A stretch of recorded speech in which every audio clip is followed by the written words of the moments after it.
Selamat datang di podcast Depan Teras Belakang Layar. Podcast yang membahas film Indonesia bukan dari sisi red carpet, tapi dari sisi langkah kaki yang tersakiti, mimpi yang hampir dikubur, dan juga omongan-omongan tetangga yang nyakitin. Kali ini kita udah kedatangan seorang tamu, yaitu Mas Kevin. Mas Kevin ini adalah aktor pendatang baru yang udah ya sekitar 15 tahun menjajaki karir sebagai aktor ya. Awalnya dari Extras, berapa tahun Mas waktu itu? Extrasnya 14. 14 tahun, oke. Oke. Setengah tahunnya cameo. Cameo, oke, naik dikit ya? Naik dikit. Abis itu dapat peran sebagai bintang iklan. Oke, iklan apa tuh? Iklan kondom. Urusannya mas langkangan juga ternyata. Oke, masih ingat nggak Mas? Pertama kali lo terjun di sebuah judul film gitu, itu tuh ekstrasnya disuruh jadi apa? Apa figurannya apa? Gua Perannya? bukan film gua. Oke, awalnya di sinetron. Sinetron, Ya, oke. ya. Jadi ceritanya gua waktu itu lagi jalan-jalan di mall. Wish. Lagi jalan-jalan di mall tuh kan lagi belanja aja biasa gitu, belanja tiba-tiba ada yang nyamperin gua gitu, Mas. Mas kayaknya ganteng deh gitu. Mau enggak? Kok gua nggak percaya ya? Ya, kayak gitu. Mau nggak Mas main di sinetron saya? Kata gua. Yang nyamperin ternyata siapa tuh? Hah? Yang nyamperin siapa ternyata? Waktu itu ngakunya sih ya Astrada dia tuh. Oke, Astrada sinetron ya. Astrada sinetron. Kata gue sinetron apaan? Kata gue yang cocok sama gue kan. Oke. Terus apa tuh? Kata dia sih ada bubur-buburnya gitu Bang katanya. Oke, tukang bubur naik haji. Kayaknya ya. Oke. Nah, Kok lu lupa sih gimana sih? Iya, gue lupa kalau 15 tahun yang lalu Oh Bang. iya sih, iya. Tukang bubur naik haji tuh kalau nggak salah. Gue jadi bawang gorengnya atau apa. Wah, luar biasa. Perjalanan karirnya luar biasa. Dari bawang goreng guys. Nah kan, remah-remah itu. Terus ya selama lu jadi ekstras kan, ya namanya kita syuting kan sering kali ya dapat omongan gak enak gitu kan. Ada gak sih momen paling sakit hati yang paling lu ingat gitu selama ini? Wah, gua kalau diinget-inget lagi sedih. Ya santai. Ini baru pertanyaan kedua, jangan nangis di sini. Tahan dulu sebentar. Oke. Ya. Enggak, Pak. Gua tuh paling inget banget waktu pertama kali disuruh syuting. Oke. Gua, Bang, datang itu jam 8 pagi, Bang. Oke. Gila. Callingan jam 8 pagi. Callingan jam 8 Oke. pagi. Gua callingan jam 8 pagi. Setengah 8 udah standby gua di situ. Karena gua itu kan istilahnya sinetron pertama gua tuh. Job pertama. Job gitu. pertama gua excited banget, Bang. Baru disyutingin ya, Bang. Itu Senin itu datang gua hari Senin, disyutingin hari Sabtu, Bang. Nunggunya 6 hari. 6 hari di set. Iya, Kenapa nggak lu pulang kampung dulu aja? Bayangin Bang, gua Jumatan di samping sutradara. Wis ya benar. Gila. Tapi emang rata-rata gitu ya kalau kita ngomongin syuting sering kali gitu jadwal kan suka ini ya molor gitu-gitu kan. Dan sering kali memang ekstras tuh ya digampangin gitu ya. Betul ya. Itu yang lumayan bikin gua, ternyata emang harus kayak gini kali ya, rada berat kali ya gitu karena belum siapa-siapa guanya gitu kan. Itu lumayan. Udah gitu pas tag-nya Bang gua goblok. Gua belum ngapa-ngapain Bang. Enggak, kayaknya itu director yang ngomong gitu. Iya, gua baru masuk sana goblok katanya. Oke. Ih, anjing gua belum ngapa-ngapain kata gua. Hati banget gua Bang. Tapi ya maksud gue pada saat lu memulai karir pertama kali gitu, waktu itu lu ngerasanya ini tuh pilihan karir apa kepentok aja sih? Jujur waktu itu gue ngerasa kepentok sih Bang. Oke, kepentok. Kepentok sih, karena nggak tahu harus ngapain. Waktu itu gue sempat kerja di pabrik kena PHK kan. Oke. Waktu itu gue kerja di pabrik sari roti Bang. Sari roti, Iya, oke. bagian oven. Oh yang manggang? Yang Oke, manggang, iya, nah oke. gitu. Gue cuma bertahan 6 bulan, waktu itu pabriknya bangkrut. Karena rotinya habis dimakan karyawan mulu. Terus, Jadi ya udah akhirnya tiba-tiba dapat tawaran itu kan ya udah gue ambil gitu.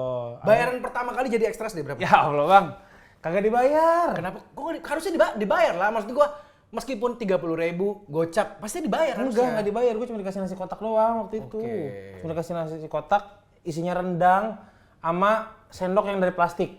Oke. Bayangin tuh rendang lawan sendok plastik kan susah itu. Iya. Gitu Bang. Terus selama lu berkarir ya sekitar 14 tahun ya tadi jadi di dunia ekstras gitu. Selama 14 tahun gitu apa sih momen yang bikin lu ngerasa lu sering bohongin diri lu sendiri? Semua aktor juga mulai dari bawah gitu. Padahal kan kita sama-sama tahu ya bullshit ya gitu. Yang sering bohongin gue diri sendiri maksudnya gimana ya? Maksudnya gini, lu kan ada momen di mana lu menyemangati diri sendiri, bohong pada diri sendiri. Semua aktor yang sukses pasti mulai dari ekstras. Padahal kita sama-sama tahu yang kepilih jadi aktor berapa dari ekstras yang mungkin ribuan gitu. Mungkin itu momennya ketika gua nggak punya kuota, nggak bisa makan, HP gua LCD-nya rusak bang. Di situ momen gua, wah anjing. Ini walaupun gua ekstras, gua tetap harus menjalani ini semua. Karena siapa tahu kan Reza Rahadian aja awalnya kan dari ekstras kan katanya. Iya. Tapi dia karir ke 3 tahun kalau nggak salah baru ngangkat, gue udah 14 tahun kan. Kata gue masa sih kan nggak main-main film. Akhirnya gue tetap bertahan di dunia ini bang. Tapi Reza Radian tuh nggak punya privilege kayak lu nyari di mall. Nah itu. Kalau kan privilege tadi ketemu di mall. Nah itu diajak dia masalahnya. gitu. Itu yang bikin gue optimis juga bang. Gue bukan gue yang istilahnya pengen banget, tapi gue diajak masuk ke dunia ini bang. Iya sih. Karena lu ngerasa Tuhan ngelahirin lu gitu, memang tujuannya menjadi ekstras gitu ya. Nah itu dia. Iya. Aktor Ismi. Iya sih. Luar biasa. Aktor Ismi bang. Gue udah sebegitunya bang. Scene apa yang paling menyedihkan ketika lu jadi ekstras? Wah scene ya. Misalnya lu lagi ekstras terus disiram air keras gitu misalnya. Anjing Setia Novanto gua. Ya misalnya nggak tahu kan kita. Waktu itu gua ceritanya beradegan sebagai OB. Tapi lu ada semacam pendalaman karakter gitu, lu riset dulu ke kantor-kantor yang punya OB, belajar dulu dari mereka gitu. Itu gua waktu itu sempat masuk agensi bang. Agensi OB. Agensi OB. Gue sih kepikirannya agensi talent ya. Tapi dia bilang agensi OB, nggak apa-apa. Lah keren. Peran gue sebagai OB. Iya benar, respect bro. Dari bawah bro. Di situ gue belajar chemical buat WC tuh beda-beda bang. Contohnya? Kalau buat WC duduk ada yang namanya Wipol. Terus buat WC diri? Wipol diri. Cepet aja mikirnya, nggak mau mikirnya jauh-jauh anjir. Itu bang. Lu misalnya ketika menjalani proses berkarir menjadi ya semacam ekstras yang udah high level ya, lu bisa dikatakan ya udah di atas 10 tahun bro ya kan? Ya, betul. Ada nggak momen-momen di mana lu tuh ngitung, anjir udah berapa waktu gua kebuang untuk menunggu di momen-momen yang kira-kira cuman nunggu ekstras ready gitu. Jadi lu kayak tadi tuh callingan jam 8, take-nya jam 10 malam, berapa puluh jam kebuang. Itu tuh momen-momen itu lu pasti inget nggak? Jujur gak pernah sih bang gua ngerasa itu. Gua pernah ngerasa karena mungkin saking cintanya gue sama dunia acting ini bang. Karena lagi-lagi acting is me bang. Jadi hal-hal kayak gitu tuh gak pernah gua kasih ruang ya. Gua kasih ruang. Gua ya udah gua fokus sama dunia gua ini aja gitu. Karena nggak ada lagi dunia gua selain acting. Iya. Gitu bagi gua. Gua nggak dengar kata action sehari aja bang. Sakau gua bang. Bener. Respect bro. Respect. Gitu gua saking. Pokoknya nggak kuat dah gua. Nggak kuat kalau nggak dengar kata action. Gitu. Lu sih jatuhnya udah ekstras entusias ya. Udah levelnya udah paling tinggi ya. Itu. Gokil bro ya kan. Anjir. Pada dasarnya nih, lu merasa nggak ketika masa-masa ini kita ngomongin aktor ya kan, sekarang film lu udah nembus 13 juta penonton ya kan. Betul. Ya udahlah gitu, perjalanan karir 14,5 tahun tadi kan kebayar gitu. Kebayar banget. Nah, ada nggak momen-momen di mana lu ngerasa ini titik terendah gue sebagai ekstras gitu, figuran? Oh, titik terendah sih ya lagi-lagi mungkin waktu awal-awal banget tuh Bang yang di dunia sinetron itu. Gitu. Jadi ketika baru datang orang-orang kan disediain makan gitu apa segala macam. Gue mah, lu beli sendiri aja katanya. Kalau bisa lu narik Gojek dulu dah katanya buat nyebri makan gitu-gitu Bang. Jahat banget ya orang syuting ya. Iya benar-benar. Tapi kan lagi-lagi gue cinta Bang sama dunia ini. Acting is me. Acting is me. Gak bisa dipisahkan Bang. Gak bisa dipisahkan. Kevin acting. Iya, itu tuh udah udah satu kesatuan bro. Kesatuan, ya kan? Tapi pada dasarnya ya kekecewaan di set itu biasanya memberikan energi negatif gak sih? Maksudnya lu denger dikatain lah kayak tadi lu katain goblok padahal sebenarnya emang goblok juga. Tapi ada tersinggung gak gitu? Enggak, sama sekali enggak. Kalau sampai tersinggung gitu enggak, karena gua nganggapnya ya udah mereka profesional aja juga gitu Bang. Sebagai sutradara ya mungkin itu tugasnya dia buat ngejagain biar mungkin gua akuin aja takutnya emang gua yang salah dan lain sebagainya gitu sih Bang. Gitu sih menurut gue ya. Ketika lu jadi ekstra sinetron, pasti kan ada momen-momen lawan main lu artis sinetron besar, nama-nama besar gitu. Ya ini mudah-mudahan ini sebenarnya nggak ada niat buat jelek-jelekin artis ya, siapapun itu ya. Tapi kan kita sebagai manusia mungkin pernah kecewa atau marah atas perilaku orang lain yang mungkin menganggap kita rendah gitu. Spill dong, siapa nama artis yang pernah menghardik lu atau marahin lu? Ntar kita sensor gitu apa? Duh, gue nggak enak, sensor aja ya. Iya sensor aja, tapi ngomong aja. Tolong banget ini mah. Soalnya sekarang artisnya lumayan gede gitu bang, jadi gue nggak enak. Takutnya nanti gue ketemu, namanya kan dunia acting kan, dunia film atau dunia ini sempit kan, pasti ketemu lagi kan. Ya respect. Dan buat Mbak atau Mas yang disebut namanya ini nggak ada istilah kayak kita mau ngejelek-jelekin atau mau nyari sensasi, ya ini cerita aja. Ya sekedar cerita perjalanan aja, ya kan, karena podcast ini memang didesain buat ngasih gimana kilas balik perjalanan orang untuk sampai di titik ini gitu, dengan mungkin sekarang jadi aktor yang filmnya udah nembus 13 juta penonton, tapi dimulainya 14,5 tahun jadi ekstras gitu. Kira-kira siapa tuh? Depannya A, belakangnya O. Abimano. Salah dong, itu kan Abimana. Yang bener Aliando bang. Aliando. Jujur, waktu itu gua pas pertama kali jadi ekstras di GGS bang.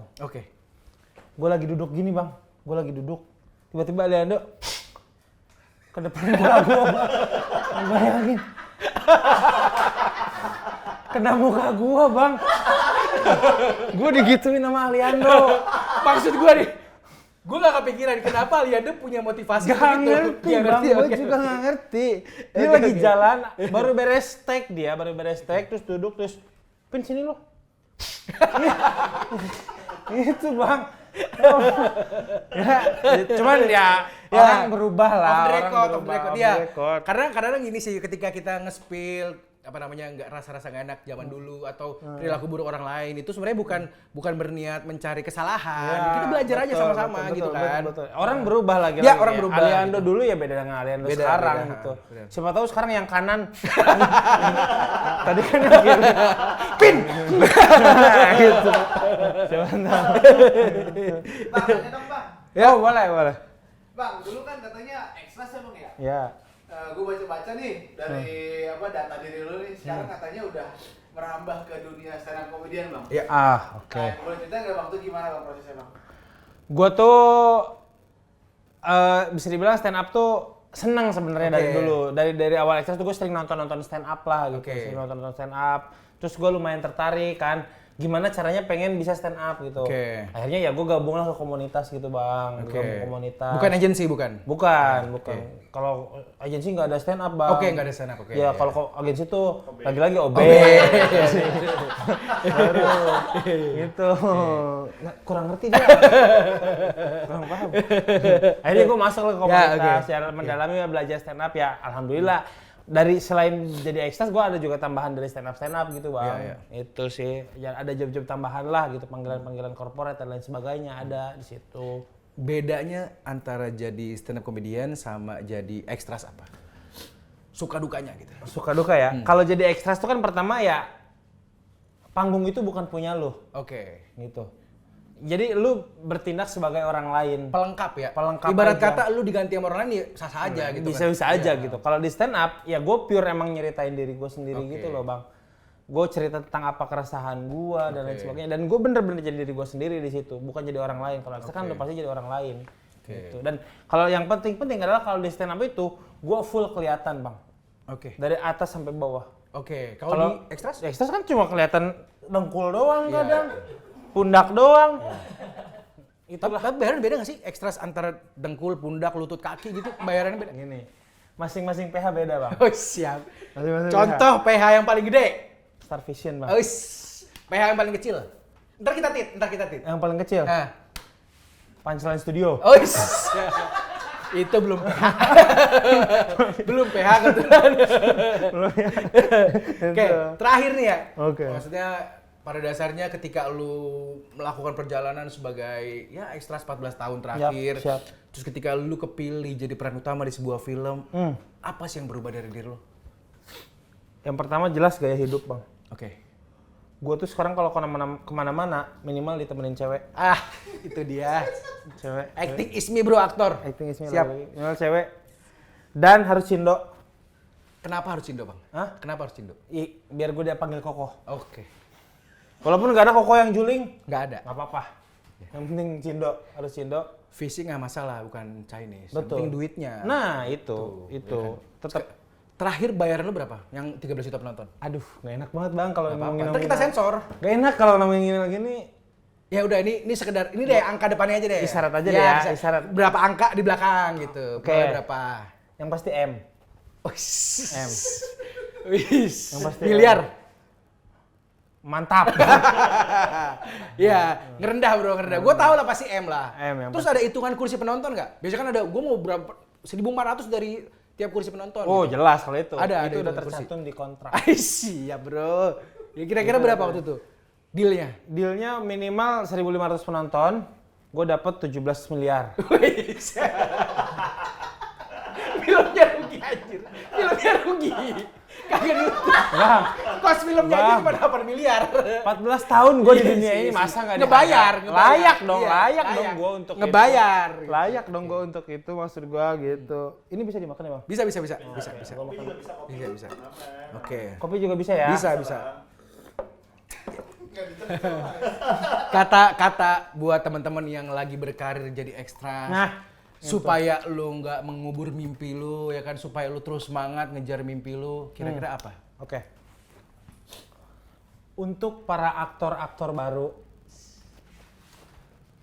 jangan pernah menganggap remeh suatu peran.